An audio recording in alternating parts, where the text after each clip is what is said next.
तो आज हम एक ऐसे जबरदस्त ऑनलाइन बिजनेस अफसर की बात करने वाले हैं जिसमें बिलीव इट और नॉट कंपटीशन अभी भी बहुत कम है। और सबसे अच्छी बात, इसे शुरू करने के लिए कोई खास डिग्री या स्किल की भी जरूरत नहीं है। कभी सोचा है कि आयुष शुक्ला और विराट सेठ जैसे लोग, जिनका नाम शायद पहले सुना भी ना हो, आखिर पिछले साल करोड़ों का रेवेन्यू बना कैसे पाए? देखिए, ये ना तो कोई बॉलीवुड स्टार हैं और ना ही टॉप के यूट्यूबर्स। तो सवाल ये है कि भाई ये पैसा आ कहाँ से रहा है? जवाब है, ये सब हैं इन्फ्लुएंसर मार्केटर्स। और ये आज की क्रिएटर इकोनॉमी में सच में सबसे तेजी से बढ़ने वाले बिजनेसेस में से एक हैं। क्रिएटर इकोनॉमी मतलब वो दुनिया जहां लोग ऑनलाइन कंटेंट बनाकर पैसा कमाते हैं, और इस नई दुनिया के किंग मेकर हैं मार्केटर।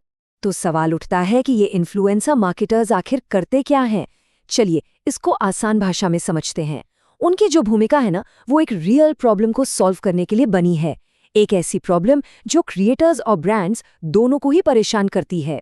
सोच कर देखिए, एक तरफ हैं क्रिएटर्स जो अपना पूरा टाइम और एनर्जी अच्छा कंटेंट बनाने में लगा देते हैं। अब उनके पास ब्रांड ढूंढने, पैसों के लिए नेगोशिएशन करने या फिर वो कॉम्प्लिकेटेड लीगल पेपर्स समझने का टाइम कहाँ से आएगा? और फिर दूसरी तरफ हैं ब्रांड्स। वो पैसा खर्च करना चाहते हैं, बिल्कुल चाहते हैं, लेकिन उन्हें ये समझ नहीं आता कि आखिर किस क्रिएटर पर भरोसा करें या एक डील के लिए सही प्राइस क्या होना चाहिए। और बस इसी गैप को भरने के लिए आता है एक इन्फ्लुएंसर मार्केटर। वो एक पुल, एक ब्रिज की तरह काम करता है। क्रिएटर्स को सही ब्रांड से मिलवाता है, सारी बातचीत हैंडल करता है और हर सफल डील पर अपना कमीशन कमाता है। बेसिकली वो दोनों की प्रॉब्लम्स का एक सिंगल सॉल्यूशन है। ओके, तो अब जब ये क्लियर हो गया है कि ये काम क्या है, अब आते हैं सबसे इम्पॉर्टेंट सवाल पे कि इसे किया कैसे जाए। तो ये रहा एक सिंपल 4 स्टेप एक्शन प्लान जिससे कोई भी इस फील्ड में अपनी शुरुआत कर सकता है। हम इन 4 मेन स्टेप्स को एक एक करके देखेंगे। पहले, अपने लिए सही इंडस्ट्री कैसे चुनें। फिर, ऐसे क्रिएटर्स को कैसे खोजें जिन्हें सच में हेल्प की ज़रूरत है। उसके बाद, उन ब्रांड्स को कैसे ढूंढें जो पैसा खर्च करने के लिए तैयार हैं। और आखिर में, सबसे ज़रूरी, उन तक सही तरीके से पहुंचना कैसे है। देखिए, पहला और सबसे इम्पॉर्टेंट स्टेप है एक इंडस्ट्री यानी एक नीश चुनना। अगर हर फील्ड में हाथ आजमाने की कोशिश की तो एक्सपर्टीज कहीं नहीं बन पाएगी। इसके लिए 3C फ्रेमवर्क का इस्तेमाल करना है। एक ऐसी इंडस्ट्री चुनिए जिसमें आपकी क्यूरियोसिटी हो, मतलब आप उसके बारे में सीखना चाहते हो, जिसमें आपकी कैपेबिलिटी हो, यानी आप ब्रांड्स को वैल्यू दे सकें, और सबसे ज़रूरी, जिसमें अच्छा कमर्शियल वैल्यू। ये टेबल बिल्कुल साफ साफ दिखाता है कि पैसा आखिर है कहाँ। फाइनेंस और टेक जैसी इंडस्ट्रीज में प्रोडक्ट्स महंगे होते हैं, तो नेचुरली कंपनियों के मार्केटिंग बजट भी बड़े होते हैं। वहीं फैशन और फिटनेस में एक बहुत बड़ा कस्टमर बेस है। सिंपल सी बात है, एक फूड ब्लॉगर का मार्केटर शायद ही कभी एक फाइनेंस मार्केटर जितनी कमाई कर पाए। तो इंडस्ट्री का चुनाव बहुत सोच समझ कर करना है। ठीक है, इंडस्ट्री फाइनल हो गई। अब बारी आती है क्रिएटर्स को खोजने की। लेकिन यहाँ एक सीक्रेट है, बड़े बड़े मेगा स्टार्स के पीछे नहीं भागना है। टारगेट करना है 50,000 से 5 लाख फॉलोअर्स वाले मिड रेंज क्रिएटर्स को। पता है क्यों? यही वो स्वीट स्पॉट है जहां क्रिएटर्स आगे बढ़ने के लिए भूखे होते हैं और उन्हें हेल्प की सबसे ज्यादा जरूरत होती है। ओके, क्रिएटर्स की लिस्ट तैयार है, पर ब्रांड्स कहाँ से लाएं?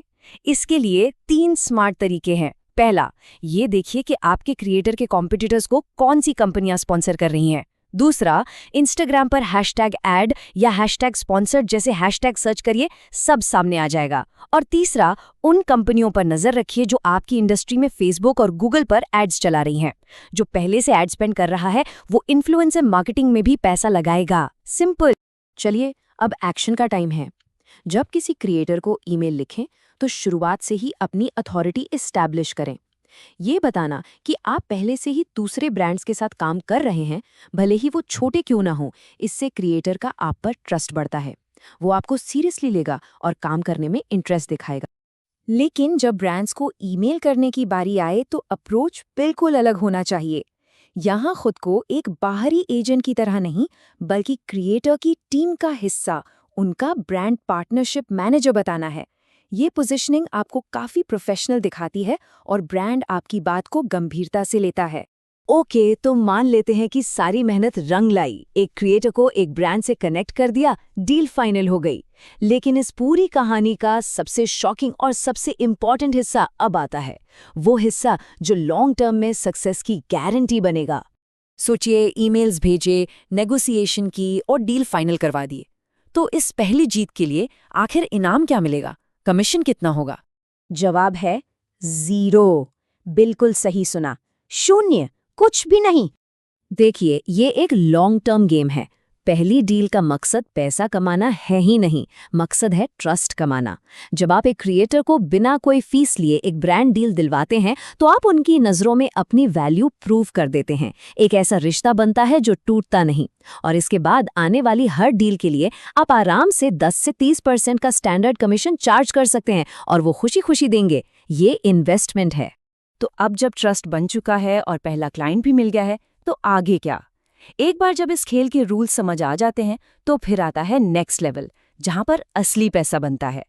चलिए एजेंसी मॉडल की दुनिया में चलते हैं। एक सोलो मार्केटर और एक एजेंसी में जमीन आसमान का फर्क है। एक सोलो मार्केटर के लिए क्लाइंट क्रिएटर होता है और गोल होता है एक डील दिलवाना, दैट्स इट। लेकिन एक एजेंसी के लिए क्लाइंट ब्रांड होता है। यहाँ गोल सिर्फ एक डील नहीं, बल्कि एक पूरा लंबा कैंपेन चलाना होता है। सोच क्रिएटर के फायदे से शिफ्ट होकर ब्रांड के रिटर्न ऑन इन्वेस्टमेंट पर चली जाती है। एजेंसीज 1-2 वीडियोस के बारे में नहीं सोचती, वो लंबा खेल खेलती हैं। वो पूरे मार्केटिंग कैंपेन्स मैनेज करती हैं जो 6 से 8 महीने तक चलते हैं। इसमें वो बहुत सारे इन्फ्लुएंसर्स के साथ मिलकर काम करती हैं, ताकि ब्रांड के लिए सेल्स या व्यूज़ का एक टारगेट पूरा किया जा सके। और इन सब के लिए बजट करोड़ों में होता है। हमने 0 से शुरू करके एजेंसी बनाने तक का पूरा सफ़र देखा। लेकिन याद रखिए, ये सब घुमा फिराकर एक ही चीज़ पर वापस आता है। सक्सेस का रास्ता हमेशा एक ही जगह से शुरू होता है। सारी जानकारी अब सामने है। पहला कदम उठाना ही सबसे मुश्किल और सबसे ज़रूरी है। पहला क्लाइंट वहीं बाहर है, इंतज़ार कर रहा है। तो सवाल बस एक है, शुरुआत किस नीश से होने वाली है?